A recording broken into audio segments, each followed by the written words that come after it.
नमस्कार, आप देख रहे हैं अपना बिहार। मैं हूं शुभम मिश्रा आपके साथ और चलिए करते हैं बुलेटिन की शुरुआत। दरभंगा एम्स का शिलान्यास जल्द प्रधानमंत्री नरेंद्र मोदी करेंगे। 13 नवंबर को दरभंगा आ सकते हैं पीएम मोदी। एम्स का भी शिलान्यास कर सकते हैं सीएम और डिप्टी सीएम भी उनके साथ मौजूद रहेंगे। साथ ही सांसद संजय झा भी मौजूद रहेंगे। इस वक्त की बड़ी खबर आपको बता रहे हैं, बिहार दौरे पर आएंगे पीएम मोदी। 13 नवंबर का वो दिन होगा जब दरभंगा आ सकते हैं प्रधानमंत्री नरेंद्र मोदी।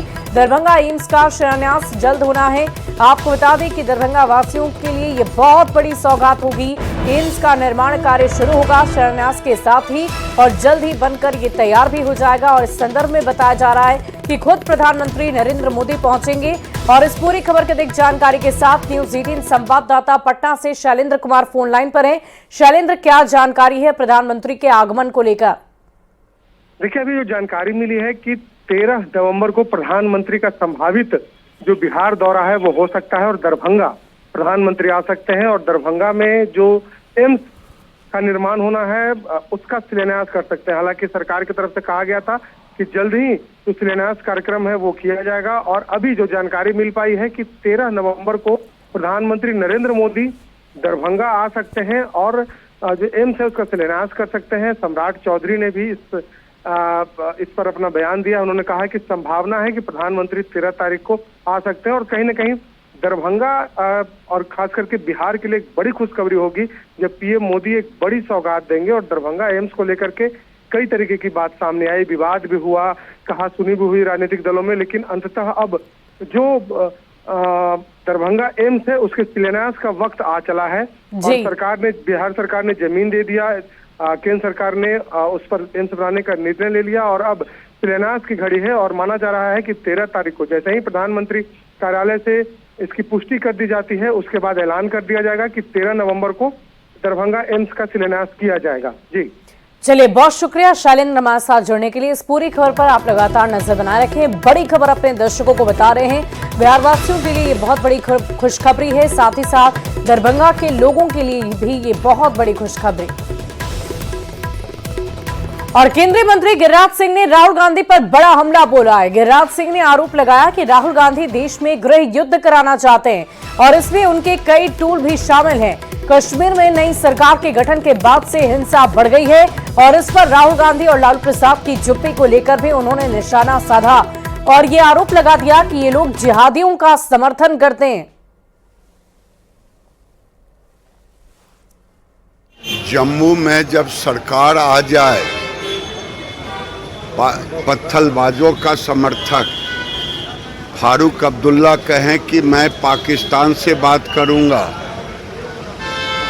तो ये एक सोची समझी रणनीति है। इस पर राहुल गांधी की जुबान नहीं खुलेगी, इस पर लालू यादव, तेजस्वी यादव की जुबान नहीं खुलेगी। ये लोग जिहादियों का समर्थन कर, तो ये लगता है कि राहुल गांधी के कई टूल हैं और उस टूल के तहत ही ये सारी घटनाएं घटी।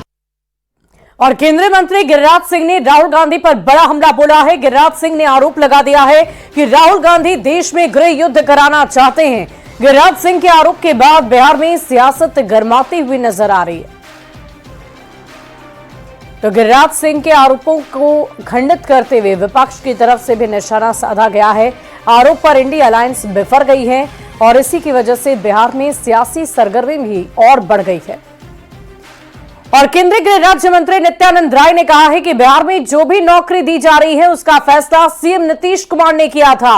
उन्होंने कहा कि तेजस्वी यादव को यह बात समझ लेनी चाहिए। नित्यानंद राय ने कहा कि बेहतर काम की वजह से बिहार में एनडीए की जय जयकार हो रही है।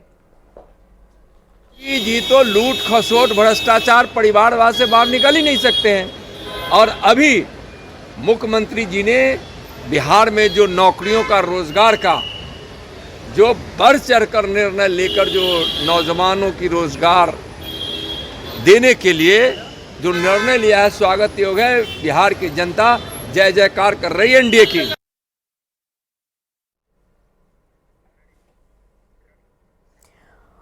और जेडीयू के मुख्य प्रवक्ता नीरज कुमार ने एक बार फिर लालू प्रसाद को नजरबंद किए जाने का आरोप लगा दिया है। उन्होंने पूछा है कि तेजस्वी यादव और उनके परिवार के सदस्यों को यह बताना चाहिए कि किसके कहने पर लालू प्रसाद को राजनीतिक रूप से नजरबंद किया जा रहा है। कि सड़कों पर तो माननीय लालू जी नजर आते हैं, लेकिन किसने यह दुस्साहस किया है कि लालू जी को राजनीतिक रूप से नजरबंद कर दिया? क्या लालू जी राजनीति में राजनीतिक खौफ है? क्या उनको देख करके लोग दहशत में आ जाते हैं? या बिहार की जगहसाई होती है? आखिर किसने यह हिमाकत किया है कि लालू जी पार्टी के राष्ट्रीय अध्यक्ष हैं और उनको तेजस्वी यादव जी आपने या आपके किस परिवार के किस सदस्य की सहमति से उनको राजनीतिक रूप से नजरबंद कर दिया गया?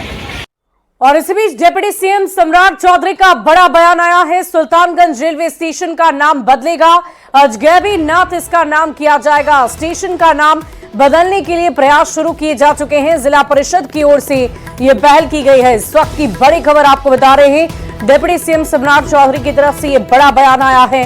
सुल्तानगंज रेलवे स्टेशन का नाम बदला जाएगा, अजगैबी नाथ इसका नाम रखा जाएगा। स्टेशन का नाम बदलने की प्रक्रिया शुरू की जा चुकी है, इसका प्रयास शुरू किया जा चुका है।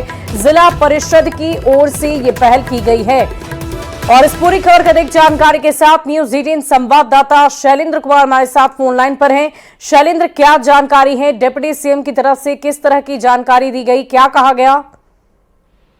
देखिए, सुल्तानगंज रेलवे स्टेशन के नाम बदलने की जो चर्चा है वो बहुत दिनों से की जा रही है और आज जो कांवरिया सेवा संघ है उसके सम्मान में जो कार्यक्रम का आयोजन किया गया, उस कार्यक्रम में उप मुख्यमंत्री सम्राट चौधरी ने बड़ा ऐलान किया और कहा है कि जो सुल्तानगंज रेलवे स्टेशन है उस रेलवे स्टेशन का नाम बाबा अजगैबी नाथ धाम किया जाना है और इसके लिए जो पहल है वो भी शुरू कर दी गई है। क्योंकि नाम बदलने की जो मांग है वो बरसों से यहाँ पर की जा रही है कि आखिर जिस जगह से भगवान भोलेनाथ के लिए जो भक्त हैं वो जल उठाते हैं उसका नाम सुल्तानगंज क्यों रहेगा? सुल्तानगंज से ये नाम बदलना चाहिए, क्योंकि पूर्व में भी इसका नाम अजगैबी नाथ धाम था, तो सुल्तानगंज से नाम बदलकर अजगैबी नाथ धाम किया जाना चाहिए। और इसके लिए जो प्रयास है, जो स्थानीय स्तर पर प्रयास है वो भी किया गया है और जो सरकार के स्तर पर किया जाना है वो भी किया जाएगा। इस बात की घोषणा खुद उप मुख्यमंत्री सम्राट चौधरी ने की और साथ ही साथ जो सुल्तानगंज जो नगर है उसका भी नाम बदला जाना है। तो इन शैलेंद्र, क्या आपके पास ये जानकारी है कि कितना वक्त लगता है इस प्रक्रिया को पूरी करने में और कब तक नाम बदला जा सकता है? देखिए, रेलवे में एक लंबी प्रक्रिया होती है नाम बदलने को लेकर के। स्थानीय स्तर पर जो जिला पार्षद की टीम होती है उससे लेकर के जिला और मुख्यालय के स्तर पर जो पत्राचार है वो रेलवे के द्वारा किया जाता है। गृह विभाग में यह जो पत्र है वो भेजा जाता है, उसके बाद वो रेलवे में जाता है। तो एक प्रक्रिया काफी लंबी होती है, उसके बाद ही नाम बदलता है। लेकिन उस लंबी प्रक्रिया को भी कैसे तेज किया जाए, क्योंकि कहा जाता है कि बिहार में डबल इंजन की सरकार है, केंद्र में भी और बिहार में भी। तो ऐसी परिस्थिति में यदि सरकारें चाह लें तो तुरंत ये पहल हो सकती है। लेकिन जब उप मुख्यमंत्री सम्राट चौधरी ने एक बड़े मंच से इसका ऐलान किया है तो जाहिर सी बात है कि सरकार के द्वारा इसके लिए पहल भी की जा रही है कि सुल्तानगंज रेलवे स्टेशन का नाम जल्द से जल्द बदला जाए। जी चलिए, बहुत बहुत शुक्रिया शैलेंद्र हमारे साथ जुड़ने के लिए। इस पूरी खबर पर आप लगातार नजर बनाए रखें। वहीं केंद्रीय मंत्री गिरिराज सिंह ने राहुल गांधी पर बड़ा हमला बोला है। गिरिराज सिंह ने यह आरोप लगाया है कि राहुल गांधी देश में गृह युद्ध कराना चाहते हैं। गिरिराज सिंह के आरोप के बाद बिहार में सियासत गर्माती हुई दिख रही है।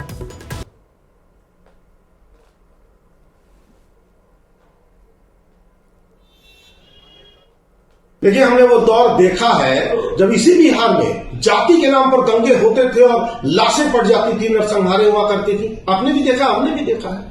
दरअसल ये टुकड़े टुकड़े गैंग देश भर में वो प्रयोग दोहराना चाहता है। ये लोग चाहते हैं कि देश भर में जाति के नाम पर ये समाज टूट जाए, खून हिंसा हो, लाशों से देश पट जाए। हम ये नहीं होने देंगे। ये देश एक है, एक था, आगे भी एक रहेगा और इस टुकड़े टुकड़े गैंग को भगाया जाएगा इस देश से बाहर, क्योंकि विभाजनकारी लोगों को ये देश स्वीकार नहीं करेगा। जिस भाषा का प्रयोग करते हैं गिरिराज सिंह जी, उस तो समाज में जहर फैलता है। नफरती वक्तव्य इनके आचरण में शुमार हो चुका है। ये शायद भूल जाते हैं कि नफरती भाषा को समाज कभी भी स्वीकार नहीं करती। भारतीय जनता पार्टी और गिरिराज सिंह जो प्रतिदिन कभी तलवार की बात करते हैं, कभी हिंदू मुसलमान की बात करते हैं, विकास की बात तो करेंगे नहीं, नौजवान किसान की बात तो करेंगे नहीं। चाहे वो आसाम के मुख्यमंत्री हों, चाहे वो गिरिराज सिंह जी हों, चाहे कोई भी और लीडर भारतीय जनता पार्टी के हों, कभी भी उन्हें आप देखेंगे तो सौहार्दपूर्ण वातावरण की भाषा वो नहीं बोलेंगे, हमेशा ही नफरत फैलाने वाली भाषा बोलेंगे। कौन नहीं जानता कि कांग्रेस से ज्यादा वोटों का तुष्टीकरण, समाज में नफरत फैला करके, समाज को बांट करके इनका एक ट्रैक रिकॉर्ड रहा, इनका इतिहास रहा है और पुनः ये प्रयास कर रहे हैं। तो इन्हें आदरणीय राहुल गांधी जी को यह बात बिल्कुल ही नहीं भूलनी चाहिए कि उनकी ये मंशा कभी भी सफल नहीं हो सकती, क्योंकि देश में, केंद्र में आदरणीय नरेंद्र मोदी जी की और माननीय मुख्यमंत्री बिहार श्री नीतीश कुमार जी की सरकार है।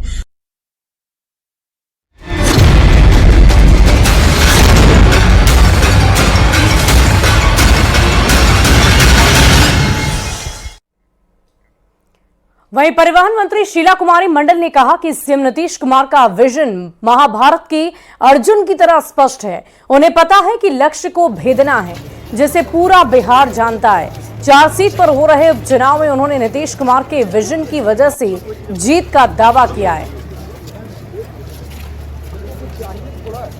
सोच और विजन को पूरे बिहार की जनता जानती है, खास करके महिलाओं, हम अति पिछड़ा समाज में माननीय मुख्यमंत्री जी ने, नीतीश कुमार जी ने जितना काम किया है कि जिसकी वजह से आज हमारे लोग मतलब जगे हैं, समझिए। तो ये सब जो हो रहा है, हमारे बच्चे स्कूल जा रहे हैं, आज हम सुख सुविधा का आनंद ले रहे हैं, ये सब उन्हीं का दिया हो, तो सब हमारे लोग समझ रहे हैं। इसका परिणाम भी आपको देखने को मिलेगा। और अगली खबर भागलपुर से है, जहां नौगछिया के भवानीपुर काली मंदिर परिसर में काली पूजा के अवसर पर रंगारंग कार्यक्रम आयोजित किया गया।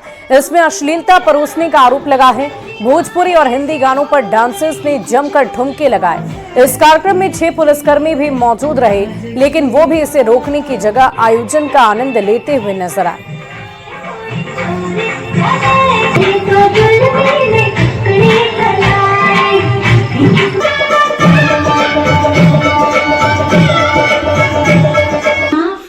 और अगली खबर आपको गया से बताएंगे, जहां मगध मेडिकल कॉलेज के प्रिंसिपल को देख लेने की धमकी मिली है। सरकारी अस्पताल में संविदा पर बहाल करने वाले वैष्णवी कंपनी के आयुष तिवारी पर धमकी देने का आरोप लगा है, जिसके बाद पुलिस जांच में जुटी है। मगध मेडिकल कॉलेज के प्रिंसिपल और हड्डी रोग विशेषज्ञ डॉक्टर विनोद कुमार सिंह को अनजान नंबर से धमकी मिली थी, जिसके बाद रामपुर थाने में मामला दर्ज कराया गया। घटना 28 अक्टूबर की है। बताया जा रहा है कि प्राचार्य ने वैष्णवी कंपनी के नाम पर असंतोष जताते हुए कर्मचारियों के कॉन्ट्रैक्ट को रद्द कर दिया था, जिससे नाराज होकर आयुष ने फोन कर देख लेने की धमकी दी थी। डीएसपी ने आरोपी को नोटिस जारी करने और आगे की कार्रवाई जारी रखने की बात कही है।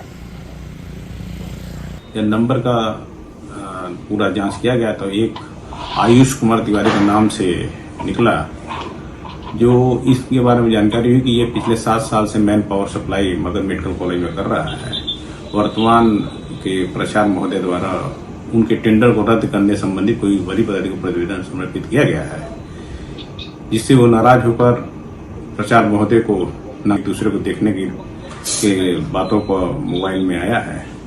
उसमें कहीं ये वीडियो क्लिप में ये नहीं कहा गया कि आपको जान से मारने की धमकी जैसी बात आई है। बाकी इस कांड में जो आयुष कुमार तिवारी है उसे नोटिस जारी किया गया है। रुक करते हैं अगली खबर का। अगली खबर गोपालगंज से आ रही है, जहां पुलिस की सख्ती के बाद भी तस्कर शराब तस्कर करने से बाज नहीं आ रहे। पुलिस भी शराब तस्करों पर कार्रवाई कर उनके मंसूबों को नाकाम कर रही है। ताजा मामला मोहम्मदपुर का है, जहां पुलिस ने छापेमारी कर केले से लदे एक पिकअप से 80 कार्टन शराब बरामद कर ली। पुलिस ने पिकअप चालक और खल्लासी को गिरफ्तार कर लिया। दोनों से पूछताछ की जा रही है। बताया जा रहा है कि यूपी से शराब की बड़ी खेप लाई जा रही थी, जिसकी गुप्त सूचना मिलने पर पुलिस ने कार्रवाई की है। सरियाए हुए तब वो कितना अगर डालना रहता तो इसी में डालता। अर्जुन है ना बैठल है, तो काहे न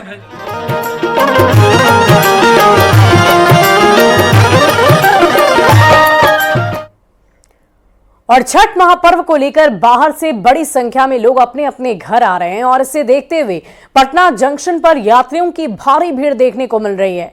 भीड़ को देखते हुए रेल पुलिस अलर्ट मोड पर है। चप्पे चप्पे पर वर्दीधारी और सादे लिबास में पुलिस कर्मियों की तैनाती कर दी गई है और इधर सुरक्षा के लिहाज से तैनात पुलिसकर्मी संदिग्ध वस्तुओं और व्यक्तियों की जांच लगातार कर रहे हैं। पटना जंक्शन से सुरक्षा व्यवस्था का जायजा लिया है न्यूज़ 18 संवाददाता अमित कुमार ने।